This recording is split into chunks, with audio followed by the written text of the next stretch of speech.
Welcome to SF Commercial Property Conversations with Bruce Bean, where Bay Area investments meet expert insights. Get ready to unlock the strategies of commercial real estate success. So today we have Rana DiOrio with us. I screwed it up already. Rana DiOrio with us. And so it's great to have you, Rana. You have gone through several iterations from being a lawyer to a venture capital person to a real estate owner. So give us a little history of how you got to where you are now. Sure. Thanks, Bruce. So I came to San Francisco in 1991 after graduating from law school at Vanderbilt. And I was a newly minted corporate securities lawyer, and I got dropped into the tech group. Completely dumb luck. So I started, riding the tsunami that was the tech wave back then. And I went from Pillsbury Madison Sutra, which is now Pillsbury Winthrop, to Wilson Sonsini. Oh, wow. To Rosati. Yeah, right. I wasn't sleeping much. Yeah, I was going to say. Yeah. And then in the mid 90s, I was working a lot with Alex Brown. I was either counsel for the issuers they were taking public, or I was actually representing them on transactions. And one day I turned to the guy who was running software at Alex Brown, who was having schedule conflicts, and said, what you really should do is hire me to do your execution so that you can focus on business development. Totally tongue in cheek. And then the next day he called me and said, hey, so I know you were just kidding, but have you ever thought about becoming an investment banker? That was like winning the golden ticket, in Oh, yeah. Charlie and the Chocolate Factory back then. So after very rigorous interviewing, including, being interviewed by Mayo Shattuck, head of investment banking, head of the entire bank, I passed the test. And on my 30th birthday, I became an investment banker. And that was another wild ride, Bruce, as you can imagine, because I finished the rest of the... Didn't sleep a lot then either. No, definitely not. And a lot of airplanes. I was averaging about 180 days a year. Oh, wow. Traveling. But it was so much fun. It really was a lot of fun. And I ended my stint at, so I went from Alex Brown to Merrill Lynch to Bank of America Securities, where I was co-head of the software investment banking group. And when the bubble blew up. And that was... Was that right? That must have been after they bought Robertson Stevens, right? Oh, yeah. Yeah. Right. That had all been integrated. But it was funny at the time. I was devastated, because I had a bull market contract in what was then a bear market. And had they come to me and said, hey, Rana, we value you. We'd like to renegotiate your contract, I would have said yes, which would have been really dumb, because I had a giant golden parachute and an ironclad contract that I invested good money for a very smart employment lawyer to craft for me. But in any case, I got my badge taken away, and, 48 hours later, the money slid into my account, and I didn't know what to do. I was kind of rudderless. It was really an interesting time. And I think I should have been apoplectically happy, and in hindsight, I would have been, but I just was kind of lost. So I got married, I started having kids, and I decided that I would try my hand in commercial real estate, having no experience with commercial real estate at all. Like I bought my condo in law school with waitressing money. I seriously showed up to the closing with cash. They didn't know what to do with me. This fast walking, fast talking, wildly gesticulating Italian girl from Rhode Island trying to buy a property in Nashville, Tennessee. That was very amusing. But in any case, I tried my hand at commercial real estate, and I had a silent partner who was lovely and just kind of gave me free rein. And we ended up buying, a 4-unit building in Noe Valley, and then a 3-unit building in Coal Valley, long before that was cool. and then a 3-unit building in Telegraph Hill. Wow. And we did extensive renovations in the Telegraph Hill building, like literally took it down to the studs. It was so much fun. It was a really fun period of my life, making babies on the one hand and doing this large canvas creativity on the other hand.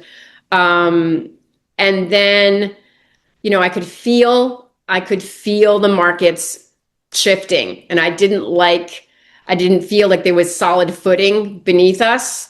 And so I talked to my partner, even though our buildings were cash flowing beautifully and all the tenants were happy, I talked him into divesting. So we sold all 3 buildings, and we closed the last one in May of 2008. And let me refresh your recollection. Lehman Brothers blew up in September 2008. So it was very, very lucky or prescient. Perfect timing. You didn't exchange. You didn't do anything. You just got out. You paid taxes. Off you went. All of it. Yeah. Yep. Said forget it. Yeah. So it was just an interesting time. And then I went back a little bit into investment banking. One of my former colleagues from Merrill Lynch was starting a boutique investment bank, which is alive and well and thriving now, called North Point Mergers and Acquisitions. And I was partner number 1. So I helped him kind of build a scaffolding for that business and, hire the key hires in the early days. And I still have my U4 at North Point Mergers and Acquisitions. So that was a fun period. And then shortly thereafter, I started my first company. As I had children, I was writing stories for them, Bruce. Yes. And, other people would be in the orbit and hear them. And they would say, Rana, you really should consider getting these published. So I did some research on how best to do that. And, I really wanted the books to be published on recycled paper with soy inks. Yeah. With no dust jackets, because that's just superfluous paper that kids rip off and throw in the corner. And no such publisher existed. Really? Wait, this is in like 2009. Oh, wow. Okay. Yeah. Early. So I founded Little Pickle Press. I named it after my kids. And I published my first 2 books to prime the pump and to get all the kinks out of the system. And then I started searching for other stories. So I scaled that business until 2017, when we were looking to raise a second round of capital. And I approached some strategic investors as well as financial. And one of the strategic investors I approached was Dominique Rocca over at Source Books. And she got right back to me and she said, Rana, I don't want to invest in your company, but I want to buy it. Whoa. Wow. That was a good day. Yeah. Hello. Yeah. So I wore a lawyer hat and a banker hat, and I negotiated that transaction with her, and we went right through Christmas because Dominique's Jewish. So we went right through Christmas. Perfect. And announced it the second week in January, and that was in 2018. That sounds like it took 1 or 2 months to just be done with it, basically. Yeah, it was even faster than that. Wow.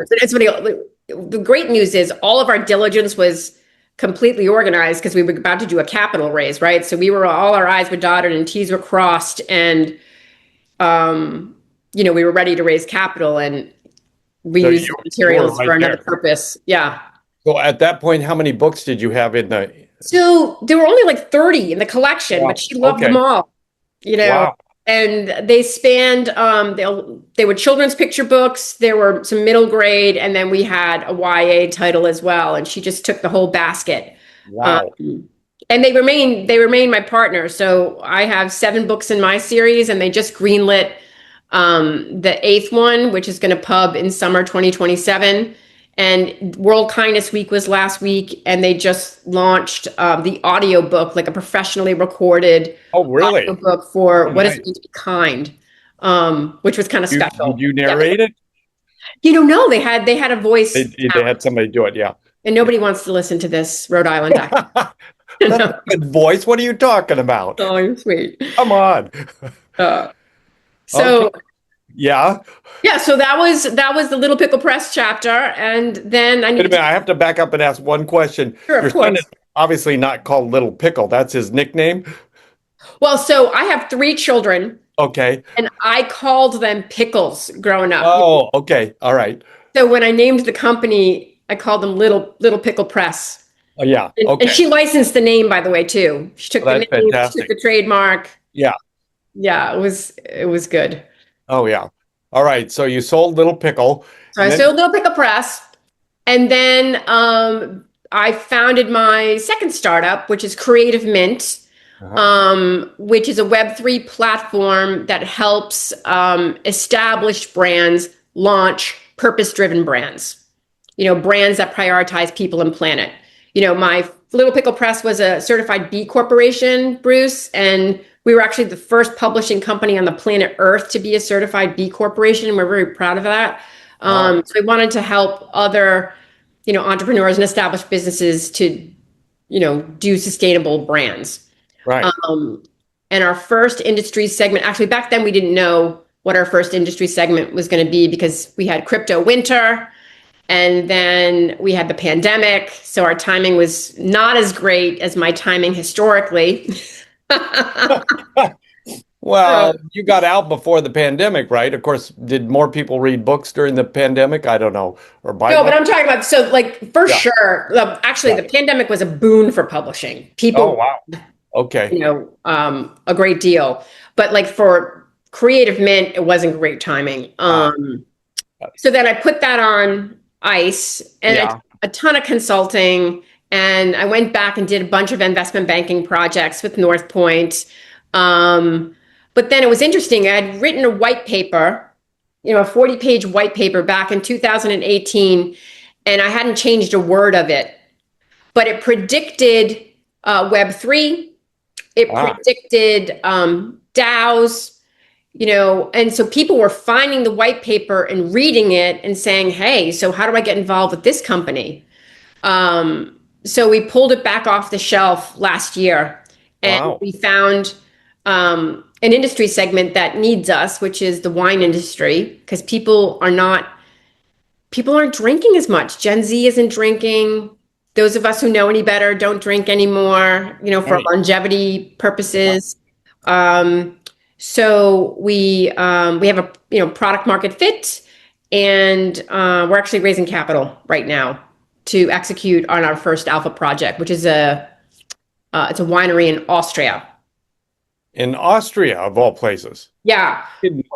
I would not have pegged that as the place to do a wine or, well, non-alcoholic wine even. So this sounds very fascinating. Well, here's what's interesting. As entrepreneurs, we have to trust our guts, right? So I hired a Yoda of wine who lives in the Netherlands, and he did an entire global survey of the various winemakers and their size and all other attributes, their receptivity to this, etc. And he came up with the ideal target for our alpha Yeah, project. Okay. right. Okay. All right. I've been on an alcohol-free journey since the fall of 2021. And Okay. there's one wine that I love to drink, non-alcoholic wine, and it's sold at Ocean Beach Cafe, which is right here in the outer Richmond, and they sell the most non-alcoholic wine and spirits west of the Mississippi. Okay, Wow. Bruce, that's the winery that he picked. Oh, wow. Like having no previous knowledge. That is hilarious. Crazy, right? Yeah. And the winemaker is a woman, which is very unusual too. Oh, yeah. So the universe was giving us a lot of signs that was the perfect, alpha project. But then that wasn't enough. I was introduced to someone who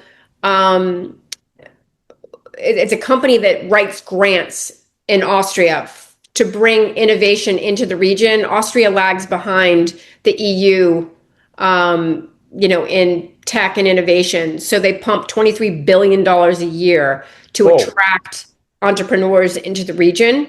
So I raised my hand and said, we have a project in the region. Yes. Yeah, so we're pretty far down the path in replying to two different grants. One that's going to help us elevate the non-NA science, the science of de-alcoholizing wine, which is pretty rudimentary.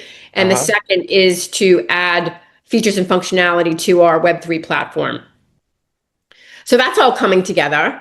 Well, wait a minute. I have one quick question here. Sure. So apparently, if I'm interpreting you correctly, you go through the regular wine process, the fermenting of wine and so forth, but then you de-alcohol the wine. Correct. And okay, wow. So right now there are 4 ways to de-alcoholize wine, and they're pretty rudimentary. They're pretty crude, and we're going to try to refine that and make it a lot more elegant and exacting. And there might actually be, you've foreshadowed something. There might actually be a way for us to do it without having to imbue the alcohol initially, like okay. So, but some jurisdictions don't consider that wine. If you have well, right. So yeah. we're navigating all of that. Champagne only comes from champagne, so anyway, Correct. yeah, Correct. all those things. Have you watched Drops of God? No, is that a documentary? No, it is a TV fiction series, but it's all about wine and tasting wine. And anyway, you might find it. I'll check it out. Yeah. So anyway, that's all. Okay, so did we come up to current here? Well, yes. So that's current, but then what I'm working on in addition to that project, which kind of takes a lot of my time, a business partner and I are just starting to evaluate acquiring laundromats. Oh, right. Okay. Yeah. My kind of cash flow gig. Mm-hmm. So that's what I'm up to. Okay. And so you're kind of scouring the world for laundromats right now? Yeah, we haven't figured out our geographies yet, but there's some really successful ones in San Francisco that are great models. Like there's one right up here on Balboa that's killing it. Oh yeah. No, I think the majority of laundromats are doing very well right now. Yeah. Even the kind of not so great ones versus the ones that are cool and hip and great. So right. Anyway. Well, okay, so just out of curiosity, given our fun economy that we're in right now, what do you what do you see in the future here? I think we're already in a recession. Okay. And certain states are getting impacted more than others. California is lagging behind some of the other states that are really languishing right now. I also think, and this might not be very popular, Bruce, but I think we're already in World War III. We're already in it, and it's economic, and I think that there's there will be aggression, escalated aggression more than we've seen. So I think what happens is, I'm in the capital markets every day, with North Point. Investors like certainty, and there's not a lot of certainty right now. So what we're seeing is, people are being hesitant to move into certainly new arenas. Right. So that's why, for me personally, I'm going with something that's tried and true and old school, like a laundromat. Yeah. Oh, I see what you're getting at. Okay, so kind of going back to the basics, so to speak. Back to basics. Yeah. Recession proof, kind of a staple, a function that's needed. You got to pick your area judiciously. Like we're going to go into, densely populated residential areas that don't have buildings with, Yeah, washers. Wash machines in them, right? Yeah. But yeah, I think that we're definitely going to, I also think that the tech market's overheated. I think AI is overheated. Everybody's excited about AI infrastructure. I listened to your recent guest who's building out AI infrastructure. And, we're certainly going to need a lot more electricity to support, what's to come. So I kind of like the infrastructure more than I do some of the AI applications. I think that there's a lot of fluff out there. Oh yeah. And we're due for, I mean, I hate to say it, but we're due for a correction. Well, there's a lot of folks out there predicting that we're already, well, as you say, we're already there. A lot of people are talking about, okay, we're at the bottom of the trough and we're headed back up. But a lot of people are also saying, nah, no. I'm not feeling that, Bruce. I also, commercial real estate is in for a rude awakening too. With where private credit is, and there's a lot of these big buildings that are coming up, and they just don't have the cash flow to support the debt. So I think there's on a number of fronts, there's going to be some big vectors that move the markets. Yeah. So that's why personally, I'm going to go focus on something that's old world. I love this. You're going from very high tech to very, basic laundromat. So yeah, and I'm hedging my own portfolio, right? I'm doing both contemporaneously. Yeah. This is fantastic. Well, I can't wait to see how this all turns out. I think we're going to have to talk again in like 3 to 6 months and see how we're going one way or the other, because it seems like we're at a pivot point right now. Yeah, I'd welcome that opportunity. That sounds great. And I'm going to go and start looking at your children's books. So, oh, thank you. Yeah. So there's 7 of them in the world, and my publisher just greenlit the 8th one that publishes in June of 2027. I don't know why it takes them so long, but I know it's crazy. Something to look forward to. Give us a little summary of your themes, let's say. Sure. Yeah, so it's creative nonfiction for children. The series is What Does It Mean to Be? And the titles are What Does It Mean to Be Global?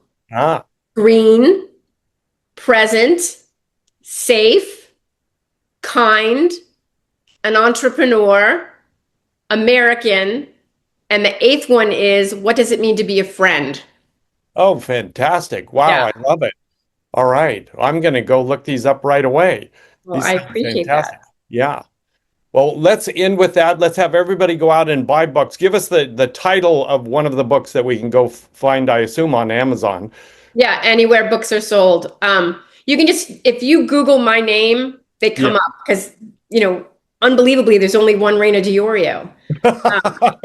Or you can go to my website, which is ranadiorio.com. All right. All good. That is fantastic. We are going to stay in touch. I'm sure of it.